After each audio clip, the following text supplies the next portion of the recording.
రూపంలో ఆస్తులు రిజిస్ట్రేషన్ చేసుకున్న అహూజా ఫ్యామిలీ ఆగడాలు ఒక్కొక్కటిగా బయటకు వస్తున్నాయి.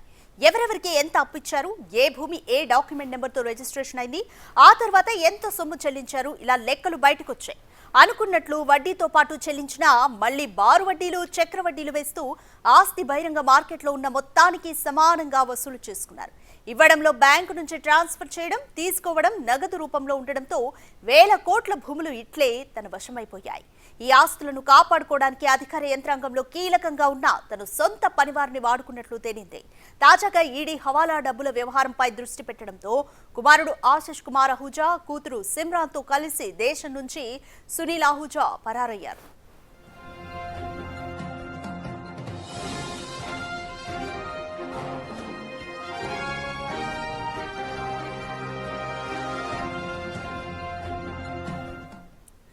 మోర్ డీటెయిల్స్ మా ప్రతినిధి సాగర్ అందిస్తారు.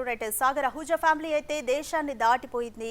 మరి అప్పుల రూపంలో ఆస్తులు రిజిస్ట్రేషన్ చేసుకున్న అహూజా ఫ్యామిలీ ఆగడాలను కూడా ఈడీ అయితే బయటపెట్టింది. ఇంకా ఎటువంటి విషయాలను ఈడీ బయటకు చెప్తోంది?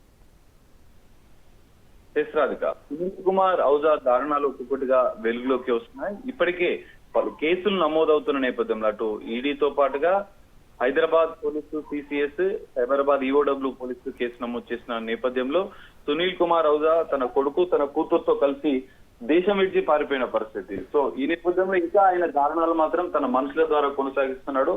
ఏదైతే భూములు అప్పుగా తీసుకొని పూర్తి అప్పు రెట్టింపు చెల్లించినా కూడా ఆ భూములను తిరిగి రిజిస్ట్రేషన్ చేయకుండా దౌర్జన్యం చేసిన సునీల్ కుమార్ అహూజా తన మనుషుల ద్వారా ఆ భూములను కాజేసే ప్రయత్నం చేస్తున్నాడు. అయితే గతంలో భూములను కాజేసేందుకు నేరుగా సునీల్ కుమార్ అహూజా, తన కొడుకు ఆశిష్ కుమార్ అహూజా వెళ్లి బాధిత భూముల్లో ఉన్నటువంటి బోర్డులను తొలగించి కొంత దౌర్జన్యం చేసే వారిపైన దాడి చేసిన ఘటనలు కూడా వెలుగులోకి వస్తున్నాయి. సో ఇప్పుడు మాత్రం తన మనుషుల ద్వారా తాను విదేశాల్లో ఉన్నా కూడా ఆస్తులను అక్రమంగా కాజేసినటువంటి ఆస్తులను దౌర్జన్యంగా మరోసారి వాటిని కబ్జా చేసేందుకు తన మనుషులను అక్కడికి పంపిస్తున్న పరిస్థితి కనిపిస్తుంది. తాజాగా బాధితులు బిగ్ టీవీని ఆశ్రయించారు. శంకర్పల్లిలో ఉన్నటువంటి ఓ భూమిలో నిన్న అహూజా మనుషుల కొంతమంది వచ్చి దౌర్జన్యం చేశారు.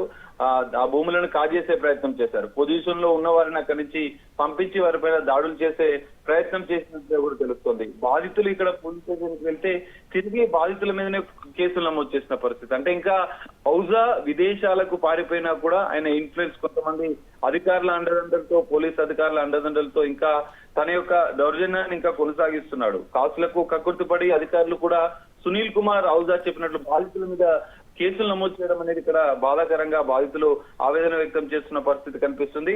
సునీల్ కుమార్ అహూజాకు సంబంధించిన ఉమా మహేష్, అన్వర్ అనే వ్యక్తులు ఇటు శంకర్పల్లిలో ఉన్నటువంటి పొజిషన్ లో ఉన్నటువంటి భూముల్లోకి వచ్చి కొంత నిన్న దౌర్జన్యం చేస్తున్న పరిస్థితి. అయితే బాధితులు పొజిషన్ లో ఉన్నప్పటికీ ఎలాంటి పంచనామా చేయకుండా అధికారులు, పోలీసు అధికారులు బాధితులపైనే కేసులు నమోదు చేస్తున్న పరిస్థితి. అయితే అందరి పరిస్థితి, మిగతా బాధితుల పరిస్థితి కూడా ఇదే. ఎందుకంటే వందలాది మంది బాధితులను సునీల్ కుమార్ అహూజా 100 కోట్ల భూమి ఉంటే దానికి 20-30%, 20 నుంచి 30 కోట్లు అప్పుగా ఇచ్చి పూర్తి డబ్బుని చెల్లించినా కూడా భూములు తిరిగి ఇవ్వడం లేదు. సో బాధితులంతా ఇదే పరిస్థితి ఉన్న నేపథ్యంలో ప్రభుత్వం సునీల్ కుమార్ అహూజా పైన ప్రత్యేక దర్యాప్తు చేసి తమకు న్యాయం చేయాలని డిమాండ్ చేస్తున్న పరిస్థితి కనిపిస్తుంది. రాధిక.